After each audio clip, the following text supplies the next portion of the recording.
എന്തുകൊണ്ടത് വർക്കലല്ലേ നിങ്ങൾ 2 പീസ് ഇട്ട് കിടക്കാത്തത്? ചേട്ടൻ ഒരു സ്ത്രീവിരുദ്ധനാണോ?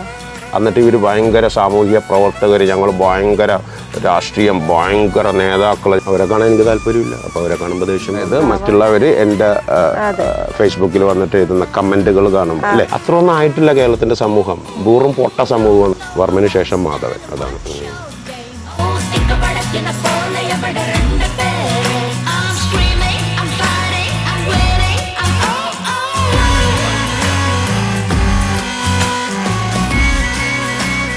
പൊതുവെ ചേട്ടനെ ഒരു ദേഷ്യക്കാരനായിട്ടാണ് വെക്കുന്നത്. എന്തായിരിക്കും ചേട്ടാ കാരണം?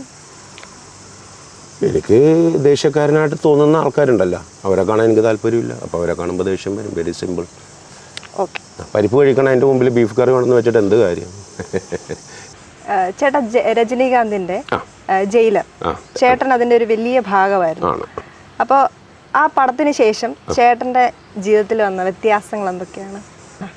എനിക്ക് മനസ്സിലായത് ശരിക്കും ഞാൻ ഗോവയിൽ ചെന്ന് കഴിഞ്ഞപ്പോൾ, ഗോവയിൽ മുമ്പ് ഞാൻ ചെന്ന് നിൽക്കുന്ന ഒരു ജംഗ്ഷനുണ്ട്. അപ്പോൾ അവിടെ ഒരു 5 പേരൊക്കെ ഒരു ദിവസം വന്നിട്ട് ഹലോ ചേട്ടാ ഫോട്ടോ എടുക്കാൻ പറയുള്ളൂ. ഇതിപ്പോൾ 50 പേര് വന്ന് ഫോട്ടോ എടുക്കാൻ തുടങ്ങി. അത്ര ഹിറ്റായിപ്പോയി. ദൈവം സഹായിച്ച് നടന്നു. ഫോട്ടോ ഒക്കെ ഞാൻ എടുക്കും കേട്ടോ. എനിക്ക് ഫോട്ടോ ഒക്കെ എടുക്കാൻ ഇഷ്ടമാണ്.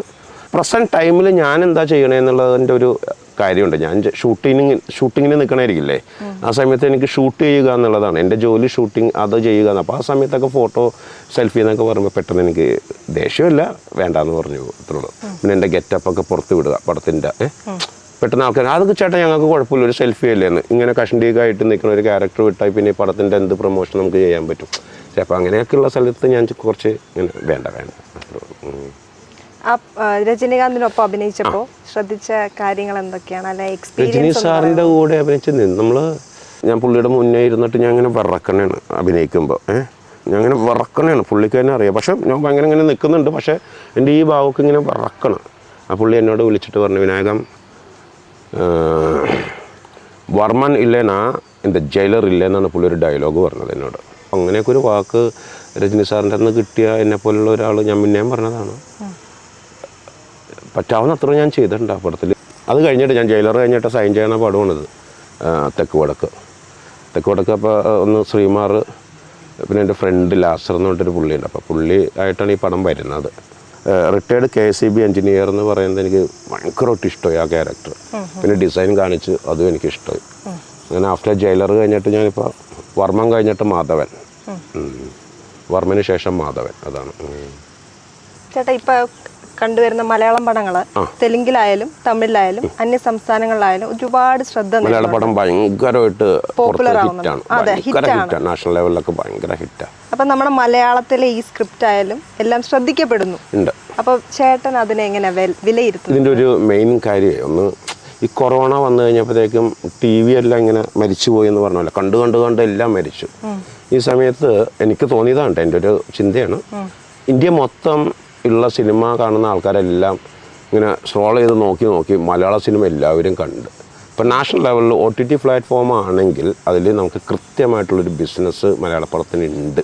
അത് ഈ കൊറോണ ആയിട്ട് അന്നാണ് ഈ നോർത്തിലും സൗത്തിലൊക്കെ ഉള്ള ബാക്കിയുള്ള മലയാള പടം കാണാത്ത ആൾക്കാരെല്ലാം മലയാള പടം കണ്ടുപോയത്. അപ്പം മലയാള പടത്തിൻ്റെ ഒരു കണ്ടൻറ് ഉണ്ട് ഭയങ്കര റിയൽ ലൈഫായിട്ട് ബന്ധപ്പെട്ട്. അപ്പോൾ അത് വർക്കൗട്ടായിട്ടുണ്ട്. അപ്പോൾ അതുകൊണ്ട് ഇപ്പം മലയാള സിനിമക്ക് അത്യാവശ്യം നാഷണൽ ലെവലിൽ തന്നെ മാർക്കറ്റ് ഉണ്ട്. ഇപ്പം ഇറങ്ങി അടുത്ത ഹിറ്റായിരിക്കുന്ന എല്ലാ പടവും നോക്കി കോടിക്കണക്കിന് രൂപകളാണ് ഉണ്ടാക്കുന്നത്. കാശിൻ്റെ ബിസിനസ്സും വന്നിരിക്കുന്നതെല്ലാം പുതിയ പിള്ളേരുമാണ് ചെയ്യുന്നത്. നമ്മൾ അങ്ങനെ നോക്കിക്കഴിഞ്ഞാൽ അങ്ങനെ ഭയങ്കര എക്സ്പീരിയൻസ്ഡ് ആയിട്ടുള്ള ഡയറക്ടേഴ്സൊന്നും ഇല്ല, എല്ലാം പുതിയ പിള്ളേർ. പക്ഷേ പടം ഇതുവരെ ഉണ്ടാക്കിയിരിക്കുന്നതിലും വലിയ ബിസിനസ്സാണ് നടന്നിരിക്കുന്നത്. അത് മലയാള സിനിമയുടെ യങ്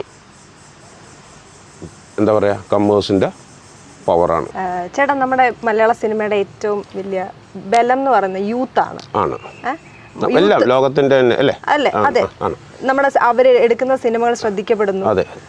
അപ്പോൾ ഇത് സിനിമയുമായി ബന്ധപ്പെട്ട ഒരു ക്വസ്റ്റ്യൻ അല്ല, പക്ഷേ ഒരു പൊതുസമൂഹം ചർച്ച ചെയ്യുന്ന ഒരു വിഷയമാണ്. അവർ ഈ എഡ്യൂക്കേഷന് വേണ്ടിയിട്ട് വിദേശ രാജ്യങ്ങളിൽ ശരിക്കും അവർ പഠിക്കാനല്ല പോകുന്നത്. ഇത് ഞാൻ മനസ്സിലാക്കിയതാണ്. ഒരിക്കലും ഈ പഠിക്കാൻ വിദ്യാഭ്യാസത്തിന് വേണ്ടി നാടുവിടണം എന്നുള്ളതല്ല, സ്വാതന്ത്ര്യത്തിന് വേണ്ടി നാടുവിടുന്നത്.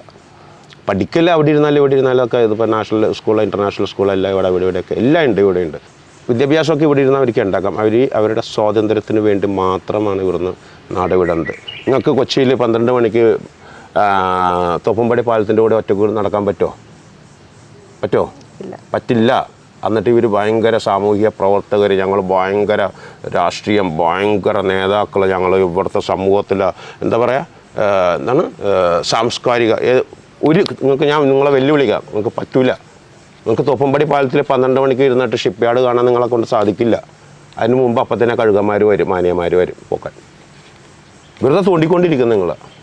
അപ്പോൾ ആ സ്വാതന്ത്ര്യം അവർക്ക് മനസ്സിലായി. നമ്മളിവിടെ ഇരുന്ന് പഠിച്ച് ഇവരെ ഭർത്താക്കന്മാരെ നോക്കാൻ, അമ്മമാരെ, അതൊന്നും നമുക്ക് നമ്മുടെ കാര്യം നോക്കാം, പുറത്തോട്ട് പോകാം. അവർക്ക് 12 മണിക്ക് യൂറോപ്പിലൂടെ നടന്നിങ്ങനെ നടക്കാം, സന്തോഷം നടക്കാം.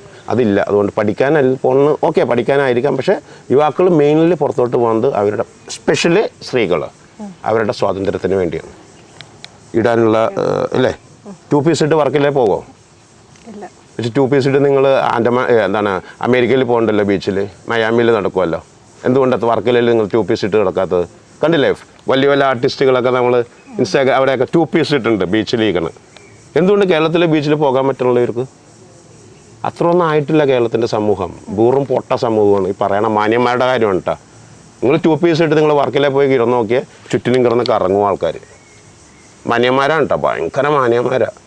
അപ്പോൾ ഇവർ പുറത്തോട്ട് പോകുന്നത് സ്വാതന്ത്ര്യം, ജീവിക്കുക. ആയക്കൂടി ഇത്ര നാളുള്ളെന്ന് നമ്മൾ ഈ പറയണതൊക്കെ പട്ടപ്പട്ടാന്ന് പറഞ്ഞ് പോകും. എനിക്ക് അവാർഡ് കിട്ടിയിട്ട് 7 കൊല്ലം ഞാൻ ഇന്നാണ് ആലോചിക്കുന്നത്. എനിക്കധികം 7 കൊല്ലമോ സമയം അത്ര ഉള്ളൂ. മരണം വരെ സന്തോഷിക്കുക. അതുകൊണ്ടാണ് പിള്ളേർ പോണത്. നല്ല ക്വസ്റ്റ്യനായിരുന്നു. എൻ്റെ അറിവ് ഇതാണ്, സ്വാതന്ത്ര്യത്തിന് വേണ്ടി അവർ നാട് വിട്ടു പോകണേ. ചേട്ടൻ ഒരു സ്ത്രീവിരുദ്ധനാണോ? ചോദിക്കുമ്പോൾ തന്നെ പേടിപ്പിക്കണേയാണല്ലോ. എന്താണ് അങ്ങനത്തെ ചോദ്യം? എന്താ മനസ്സിലായില്ല, എന്താണ് ഉദ്ദേശം? സ്ത്രീവിരുദ്ധൻ എന്നെ കുറിച്ച് നിങ്ങൾ പറയാൻ കാര്യം? ചേട്ടാ, ഈ സോഷ്യൽ മീഡിയ കമന്റ്സ് ഒക്കെ വായിക്കുമ്പോൾ അതിനകത്ത് ചേട്ടനോടുള്ള സ്ത്രീകളുടെ ഒരു, അതായത് മറ്റുള്ളവർ എൻ്റെ ഫേസ്ബുക്കിൽ വന്നിട്ട് എഴുതുന്ന കമൻറ്റുകൾ കാണുമ്പോൾ അല്ലേ, ഇല്ല, ഞാൻ ഒരിക്കലും സ്ത്രീവിരുദ്ധനല്ല. കാരണം എൻ്റെ കൂടെ ഉണ്ടായ ഒരു സ്ത്രീ, ഞാൻ മുന്നേ പറഞ്ഞിട്ടുള്ളതാ, ഒരു സ്ത്രീ ഇതുവരെ പോയിട്ടില്ല. പുതിയ സ്ത്രീകളെ അങ്ങനെ അടുപ്പിക്കാറ് കുറവാണെന്ന് മാത്രമേ ഉള്ളൂ. ഒരു സ്ത്രീ വരെ എന്നെ വിട്ട് ഇതുവരെ പോയിട്ടില്ല. ഒരിക്കലും ഞാൻ സ്ത്രീവിരുദ്ധനല്ല. അത് ഞാനായിട്ട് സംസാരിച്ചിട്ടുള്ള സ്ത്രീകളാണെങ്കിലും, എൻ്റെ കൂടെ നടന്നിട്ടുള്ള സ്ത്രീകളാണെങ്കിലും, എൻ്റെ കൂടെ ഡാൻസ് ചെയ്തിട്ടുള്ള എല്ലാ സ്ത്രീകളും വീണ്ടും എൻ്റെ കൂടെ, ഈവൻ അഭിനയിച്ച സ്ത്രീകൾ വരെ, ചേട്ടാ ഞങ്ങൾ അടുത്ത പടത്തിൽ ചേട്ടൻ്റെ കൂടെ അഭിനയിക്കണമെന്ന് വീണ്ടും ആഗ്രഹമുണ്ട്. ഒരിക്കലും ഞാൻ സ്ത്രീവിരുദ്ധനല്ല. ചേട്ടാ, മാല കണ്ടിട്ട് ചോദിക്കുവാണ്, ഓമിൻ്റെ ലോക്കറ്റ്, പിന്നെ ജപമാല പോലെ തോന്നുന്നു. അപ്പോൾ വിശ്വാസിയാണോ? വിശ്വാസിയാണ്, വളരെ വിശ്വാസിയാണ്. അറിവ് ദൈവമായിട്ട് വിശ്വസിക്കുന്നവർത്തിനാണ്. അപ്പോൾ അറിവ് എല്ലാ ദിവസവും കിട്ടണേ എന്നുള്ള ഒരു അല്ലേ, നിങ്ങളായിട്ട് സംസാരിക്കുമ്പോൾ നിങ്ങളുടെ കയ്യിൽ നിന്ന് എന്തെങ്കിലും അറിവ് കിട്ടണം. പിന്നെ കണക്കുകളുണ്ട് കുറേ. ഇത് വലിയൊരു ടോപ്പിക്ക്, എനിക്കത് ചെറുതായിട്ട് പറയാൻ പറ്റില്ല. ചോദ്യത്തിന് ഒറ്റ ഉത്തരവേ ഉള്ളൂ. ഞാൻ വളരെ വലിയ വിശ്വാസിയാണ്. ചേട്ടാ, ഓൾറെഡി ഒരു പടം അനൗൺസ് ചെയ്തല്ലോ, ഡയറക്ഷൻ. അത് ഉടനെ പ്രതീക്ഷിക്കാവോ?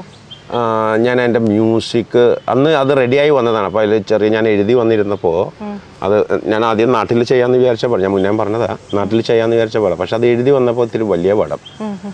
പിന്നെ മ്യൂസിക് ഉണ്ടാക്കി വന്നപ്പോൾ എനിക്കത് രസമായിട്ട് തോന്നി. അപ്പോൾ ഞാൻ വിചാരിച്ചെന്നാൽ പിന്നെ അത് കുറച്ച് വലുതായിട്ട് ചെയ്യാം.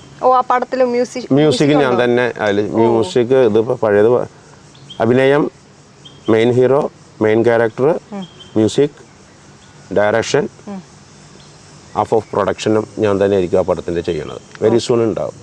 ദൈവം സഹായിച്ച ഇയറിൻ്റെ എൻഡിൽ അനൗൺസ് ചെയ്യും വീണ്ടും വിത്ത് പോസ്റ്റർ. വെരി സൂൺ ഉണ്ടാകും.